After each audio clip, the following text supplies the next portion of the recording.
Hello!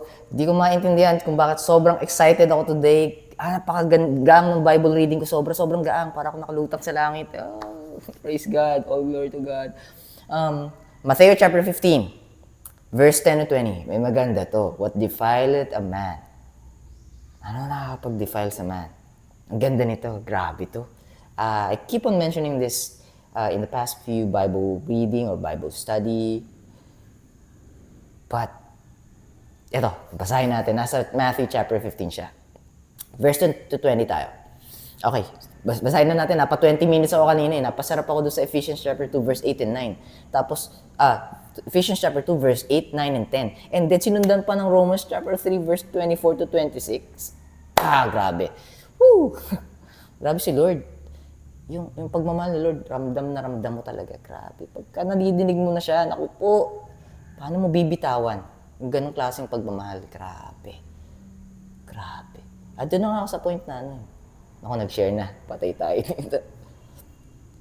Yung nai-in-love ka sa isang tao, or may gustong-gusto ka isang tao, tapos may gusto siyang iba. Masakit na. Pero yung masakit, pero sasabihin mo kay Lord, Lord, masakit pero kung ano yung best para sa kanya, your will be done. Maybe it's not your will. Maybe may tinuturo ka sa akin, kaya ayaw pa siyang tanggalin. I mean yung feelings. Grabe. Hindi ko maintindihan eh. Hindi ako sobrang tuwang-tuwa, pero I'm at peace na, sige Lord, that's your plan eh. That's your will. Your will be done. Not my will, but yours be done. Kasama na to, what comes out of your mouth defileth you because it is coming from the heart. Now, if the words coming out from your mouth is not defiling you, what does it mean? Actually, andito. Basahin ko muna kaya. Sige, basahin ko muna para mag-gets nyo. Para ma-explain ko din ng konti lang. 2 minutes na. Sorry guys. Sorry. So, Matthew chapter 15, verse 10 to 20 tayo. Tinawag ni Jesus ang mga tao at sinabi sa kanila, makinig kayo at unawain ang sasabihin ko. So, listen very carefully. James chapter 1, verse 19. Wherefore, my beloved brethren, let every man be swift to hear, makinig ng mabilis, listen first, listen fast, slow to speak, slow to wrath, slow to anger, slow to hating. Alright, so God is telling me, listen, pay close attention to what I'm about to say. 11. Hindi ang pumapasok sa bibig ng tao ang nagpaparumi sa kanya. Defileth him. Not the things that comes inside his mouth defileth him. Magpaparumi sa kanya kung hindi ang lumalabas dito, but what comes out from his mouth. Alright, i-explain to ni Lord. 12. Pagkatapos ay lumapit sa kanya ang mga alagad at tinanong siya, alam niyo po bang nasaktan ang mga Pariseo dahil sa mga sinabi ninyo? Of course. God would tell them the truth. And the truth hurts. Kahit sa ating mga tao, kahit in our time. Masakit. Takot nga tayong sabihin yung katotohanan dahil alam natin masasaktan yung, or mararamdaman natin, or ina-anticipate natin, or ina-assume natin na masasaktan natin. Or we're hiding the truth. But the end is getting near. Our Lord Jesus Christ is returning. Maybe not in my timeline, not in my generation, maybe not in my son's generation or my son's generation, but it's getting nearer. It's getting near. It's getting closer. If we are afraid to share the gospel and to share the truth to other people that we love or that we are concerned about, how can they hear it? How can they know it? We have to decide. All right, let me just read verse 12. Pagkatapos ay lumapit sa kanya ang mga alagad at tinanong siya, alam niyo po bang nasaktan ng mga Pariseo dahil sa mga sinasabi niyo? Sino ba yung mga Pariseo? You brood of vipers. You brood of vipers, you hypocrites. You whitewash tomb. Mapagpanggap. Mapagbalat kayo. Ang buti mong tignan, pero sa loob, ang sama ng iniisip mo. We can know it. We can't know it specifically. Or we can't know it 100%. If they're thinking bad, if they're showing off and they're inside of them, they're thinking bad about other people. Hindi natin si God lang nakakalam nun eh. But God knows who's the Pharisees in our timeline. Who are those hypocrites? I might be one of them. But you can tell, you can see on how I live. Sabi nga doon sa isang teaching na napakinggan ko, last service, people are looking, if you're preaching the Word of God, they're looking at the Bible. And you are their Bible because they are looking at you who are preaching the Word of God. If your life has been transformed or not. If you're fooling us or not. If you're trying to deceive us or not. They will be able to notice. You cannot hide it from them. Lalabas at lalabas yun. You cannot hide it. 13. Sumagot siya, lahat ng halamang hindi itinanim ng aking ama na nasa langit, ng aking amang nasa langit ay bubunutin. 14. Hayaan ninyo sila. Sila ay mga bulag na taga-akay, blind who's leading blind people. Hayaan ninyo sila. Sila ay mga bulag na taga-akay kung ang bulag ang aakay sa kapwa niya bulag, pareho silang mahuhulog sa hukay.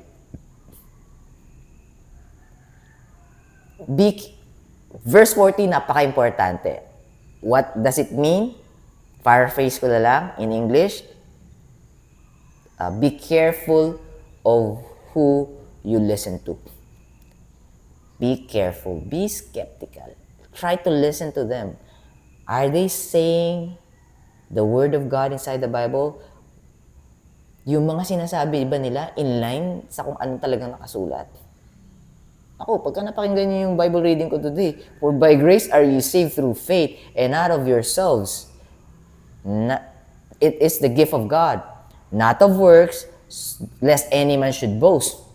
We are His workmanship, created in Christ Jesus unto good works, which God hath before ordained that we should walk in them. We are walking in them because God knows we cannot walk in them. God will send the Helper, the Holy Spirit, after we believe that He is the only Savior that we have, that could save us, and He is our God, our Lord Jesus Christ. Now, the Holy Spirit, by His grace, through faith, right? That's the only way we can receive salvation. But the Holy Spirit will dwell in us. In verse 10, we will be able to walk in them, in God's good work. We could walk in them through the help of the Holy Spirit, but in us alone, we couldn't. We couldn't walk in the 613 laws. Because if we miss one point, we are guilty of all. Mitzvot. We cannot walk the mitzvot perfectly. 613 laws inside the Bible. And anyways, sabi dito, be careful of whom are you listening into. 15. Sumagot si Peter, pakipaliwanag niyo po sa amin ang paghahalintulad na sinabi ninyo kanina. Alright, what comes inside your mouth doesn't defile you, but what comes out of it defiles you. Ang magpapadumi sa'yo. Verse 16. Sinabi ni Jesus sa kanila, hindi pa rin ba ninyo naiintindihan? 17. Hindi ba ninyo alam na ang lahat ng pumapasok sa bibig, listen to this, verse 17, hindi ba ninyo alam na ang lahat ng pumapasok sa bibig ay napupunta sa tiyan at pagkatapos ay lumalabas sa katawan through digestion and then through disposal of the waste from our body after the stomach digested, large intestine, if I'm not mistaken. I'll go through the large intestine, if I'm not mistaken. Anyways, you can do a research about that. But, sabi ng Panginoon, pumasok, lalabas din. But listen to this, verse 18. Ngunit, ang mga salitang lumalabas sa bibig ng isang tao ay nagmumula sa puso. That's how we will be able to recognize it. Are they fooling you? Are they trying to misguide you and mislead you? Are they trying to distract you from heaven so you can go to hell? Listen to it. Ngunit ang mga salitang lumalabas sa bibig ng isang tao ay nagmumula sa puso at ang mga ito ang nagpaparumi sa kanya. So it doesn't says here, hindi sinasabi ng Panginoon dito na lahat ng lumalabas. But ang mga lumalabas ang maaaring magparumi sa iyo to make you unrighteous. For example, yung lumalabas sa'yo, hindi nagre-reflect sa pagkatao mo. Ibig sabihin, may deception na agad doon. Meron na agad deception. So, nagiging makasalanan ka na deliberately, tapos wala pa si Lord Jesus Christ. Kasi, kumbaga, pagiging habitual yon. Kasi, di ka mako-convict na, ay, okay lang naman pala to. Ay, wala naman akong Diyos, atheist na nga. Okay lang to. Okay lang itong kasalanan na to, justifiable to ng sarili ko. Kasi wala naman akong Diyos. Pagka kasi wala kang Diyos, relative na lahat. Halimbawa, ito bigay sa akin ni Jonggi. Hinampas ko halimbawa, sa kapatid ko. Hindi na ibang tao sa kapatid ko na lang kasi patawarin ako doon. Hinampas ko sa kapatid ko, tapos sabihin ko, tama yung ginawa ko. Relative lang, wala naman Diyos. Wala naman right or wrong. Pero sa akin, tama niya. Kasi atheist ako eh. Tapos binigyan ko naman halimbawa ng pera yung kapatid ko. Tama pa rin. Pero, if there's a God, you know what is right or wrong between those two examples. But anyways, let me just continue. So, saan na ba tayo? Verse 18. Malabas sa bibig. Okay. Ano ipaparumi sa kanya? Verse 19.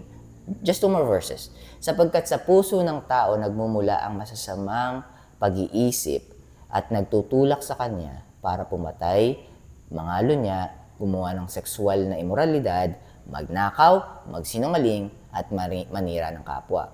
Napakalutong nito. Sabihin, JB, sabi ka na Jeremiah chapter 17 verse 9. The heart is deceitful above all things and desperately wicked. Desperately wicked, who can know it? Let me just repeat it. The heart is deceitful above all things and desperately wicked, who can know it? JB, sa Old Testament nakasulat yun eh. God is telling us here that it is still the standard. The heart is deceitful. Pinakamapanlinlang, above all things, sa lahat ng mapanlinlang. And Satan is abusing it. Kasi nagmamatch sila. Alam ni Satan paano kilusan yung puso mo. Alright, rephrase ko para di ka masaktan. Tatakot ako saktan ka eh. Alam ni Satan paano ma-manipulate, paano ipo-persuade, paano ito-tempt yung puso ni JB. Ako na makasalanan. Aminado naman ako eh. But the moment you accept it and understand that you are also sinners and you need a Savior, then that's the time that you will be accepting the gift of God, which is saving you. But if you are too prideful and egoistic and self-centered, like me before, for the past 38 years of my life, you will reject the Word of God. It will not sink in. Luckily, fortunately, there are lost sheep. Lost sheep, they've heard the Word of God, not clearly, but in God's perfect timing, they will be able to return to the flock. But the goats, unfortunately goats, even how many times you've heard the good news, even if it's for your benefit, you wouldn't be able to recognize it. You wouldn't be able to understand it. But the good news is, no man could actually know who's the goat. So we need to keep on sharing the gospel. Luke chapter 16 verse 15. Go and preach the gospel to the end of the world, to every creature. And that means every human being. Baka ma-misinterpret eh. Anyways, saan tayo? Verse 19, no? Magnakaw, magsinungaling, at manira sa kapwa galing sa puso. Okay? So, ibig sabihin nito, hindi lahat na lumalabas sa bibig mo ay magpaparumi sa'yo. Pero yung mga bagay na galing sa bibig mo, na nasabi mo, nabigkas mo, na galing dito, na makakapagpasama sa'yo, ay maaaring manggaling sa bibig mo. Galing sa puso. Okay? Tapos ang nakakaalam nun, Jeremiah chapter 17 verse 10, si God. Si God nakakaalam. Kasi yung verse 9, may yung last part, who can know it? Ulitin ko para di tayo malito, 15 minutes. The heart is deceitful above all things and desperately wicked, who can know it? Next verse, God knows it. And He tried the reins. Yung try the reins, yung narrow strap na nilalagay sa kabayo, a guide, yung para mag-guide, para ma-stop yung kabayo or para ma-redirect sa left or sa right. Tapos to check din yung kabayo. So that's the reins. So it meaning, si God pa rin ang mag-guide sa atin. Now, last verse. Ang mga bagay na ito ang nagpaparumi sa isang tao. Ngunit ang kumain ng hindi naghuhugas ng kamay ay hindi nagpaparumi sa tao. Yung kasi yung pinagmulan nito Kumbaga, hindi naman pinagmulan. Isa sa mga context na yung Pharisee, tinatanong, bakit yung mga alagad mo? Inahayaan mo lang kumain ng hindi mo lang naghugas ng kamay. They are unclean. They are just seeing the uncleanness of the flesh. They're just seeing, they're just trying to be clean in this world. But they are missing the forest for the tree. Masyado silang nakafocus sa tree. Hindi nila napapansin yung ganda ng forest. And God is giving us the forest, meaning eternal life with Him in heaven. So ito yung verses natin today. Tandaan niyo po yun, Hindi lahat ng pumapasok sa katawan ng tao, what enters the man doesn't defile him. But what comes out from the man, from a man, defiles him. Pero syempre, kung kalugod-lugod sa Diyos yung sinasabi mo, hindi ka naman ma-defile nun. So just to make it clear, ang sinasabi ng Panginoon dito, kaya pagiging hipokrito doon din babagsak. You're not walking the walk, you're not walking the talk, and then you're not practicing what you preach. Yun nga yung sinabi, whitewashed tomb in the inside. In the outside, but rotting inside. So, ang ganda ng verse talaga. Sorry guys. 17 minutes. Ini-stretch ko pa nga. Pasensya na. Pero I'm gonna wrap this one up. Yeah. All good sa tayo. So, feeling ko tomorrow kaya ko pa. Itong Tagalog version or ang version natin ang salita ng Diyos, hindi ako sigurado kung makakaya ko siya ng everyday. But God is allowing me to. So, medyo nagiging consistent na rin. So, time management lang to Kailangan ko lang gumising ng mas maaga para magawa ko yung Bible reading, and then itong Bible reading sa Tagalog, and then yung Bible study after this, tapos magbabasa pa ako mamaya. Now, this is my own decision. Actually, this is guided by the Holy Spirit. The Holy Spirit is leading me towards God, towards the Word of God. So, instead of, nakakasundot pa rin ako, just to make it clear, nakakasundot pa rin ako na minsan nakakapanood ako ng reviews ng anime, which is One Piece tapos One Punch Man. So, nakakapanood ako ng mga 15 minutes. Tapos, yung panonood ko ng podcast, tapos ng reels, tapos shorts, medyo nabawasan siya. Although, pinapanood ko naman more on biblical or gospel sharing. Pinalitan ko muna siya ng basa lang. Kasi John chapter 1 verse 1 In the beginning was the Word, and the Word was with God, and the Word was God. Hindi ko maalis sa isip ko na pag binabasa ko yung salita ng Diyos, kausap ko yung Diyos, grabe, di ba? Tapos, parang 5 years old ako na tatay ko, mother ko, salita sa akin, hindi ko naman dinaintindihan lahat. Pero minsan nagsisink in. So that's how I treat it. Like my mother and my father is talking to me, but this one is our Heavenly Father. So how can I not spend time? Especially, I don't have a mother anymore. I don't have a father anymore. And the only father figure that I can have is God. And He's the greatest of them all. Hindi ko naman sinasabi na hindi tayo mahalaga sa mga magulang natin, but kung mahalaga tayo sa mga magulang natin, what more God? Sinacrifice nga sarili niya para sa atin. So, I'm just gonna leave you with, stretches to 20 minutes. Hebrews chapter 4, verse 12. For the word of God, kasi pinag-uusapan na natin word of God eh. For the word of God is quick, meaning alive and active. Kikilos at kikilos sa buhay mo to. For the word of God is quick and powerful, we know it, and powerful and sharper than any two-edged sword, piercing even to the dividing asunder of soul and spirit and of the joints and marrow. Kahit gaano pa kahirap yan, kaya ng word of God yan. Kasi God yun eh. God yung word. Kaya niya yan. And is a discerner of the thoughts and intents of the heart. Kaya niya ipaunawa sa inyo ang salita. Kailangan nyo lang bumabad sa salita. Paano nyo maunawaan kung di nyo binabasa? But let me just make this one clear. We are not going to read the Bible to get the wisdom that we wanted.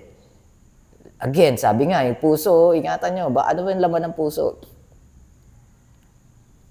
If you're reading the Bible to be closer to God, to get to know God, God will allow you to receive the wisdom that you needed for His glory and for His purpose for your life. God bless you guys. Keep safe. I'll be seeing you soon. Bye for now.